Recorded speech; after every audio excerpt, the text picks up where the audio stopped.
Guwapo pa ikaw? Okay naman, mother. Punta ko dyan sa tayo. Sige, mother. So, nagpunta si mother. After mga alas 10, hanggang alas 5 ng umaga, yung topic namin, yung talent fee.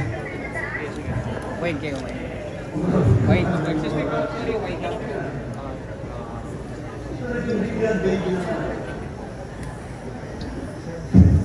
Well, nung nasa liga na ako, nakasaya ako sa sarang. Susan. Hindi ko na mga pelikula yung ginawa ko, pero ganoon pa rin. Nasama naman ako doon sa film. Yung tatayaw ng mga pagbalko, ang Susan. Ito sabi ko, hindi ako nananalo ng award. Hanggang sa dumating si Armida Sigaw Reyna. Sabi na, Eddie, I need you for a film. Ang title ay Ikaw pa lang ang ginahal. Sabi niya, Maricel, Goma, at si Charo, si Charito. Okay. Siyang paraw. Tatapusin ko na. Doon sa ikaw pa lang minahal, doon ako nanalo ng Tamas Best Supporting Actor. Sabi ko, hindi mo lang ito. Kasi yun, hindi mo talaga. Meron akong mga ibang award or pero doon sa table ko, ang Tamas ang nasa gina. Ang star ng Tamas ang nasa gina. Sabi nga nila, uy, ang Tamas yan. Hindi ba? So, yun ang masasabi ko. Tamas, thank you very much for the award and for this. Thank you, Tamas.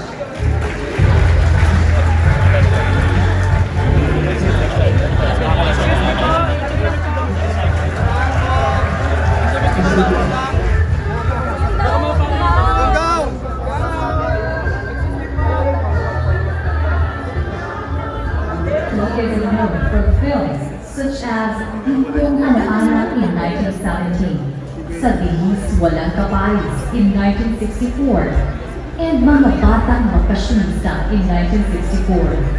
A part of Stars 66 launched by Sampaguita Pictures, he is the former love team of Rosemary Sonora. Iconic, Pepito Rodriguez.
Excuse me.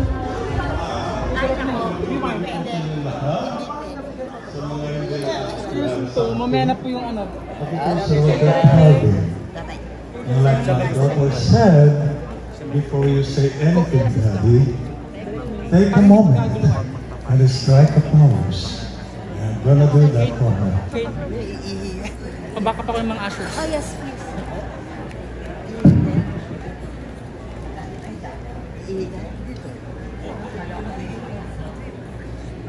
I say, take a moment. All right. It's Agent Export po. Global. Mr. Basso po. Ikaw naman siya sabi. Kaya kita. Ito, ano ba naman tinatapos sa ulo ng pili mo na? Meron. Tinatapos mo yung barura at barimili.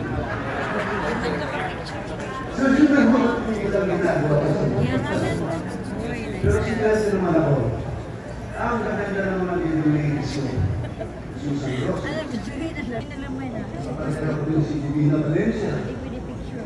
Ang pelikula namin ni Divina yung sexy yata yan. Puro gano'n ang mga pelikula ko. Pero sabi ko sa loob ko, one of these days, mananalo din ako ng Tamax. So, natapos ang kwarta sa Panita. Punta ako ng Amerika, 7 years ako doon. After 7 years, hindi tumawag sa telepono. Si Mother Lady. Eddie? Sino, Mother? Oh, Eddie. Ano ba? Eddie? Guwapo pa ikaw? Okay naman, Mother. Punta ko dyan sa tayo. Sino, Mother? So, nagpunta si Mother. After mga alas 10 hanggang alas 5 ng umaga, yung topic namin, yung talent fee. Wait kayo, wait. Wait. Excuse me, sorry, wait lang. So, naging bigyan baby na. Well, kung nasa liga na mo, nakasakay ako sa karo. Susan.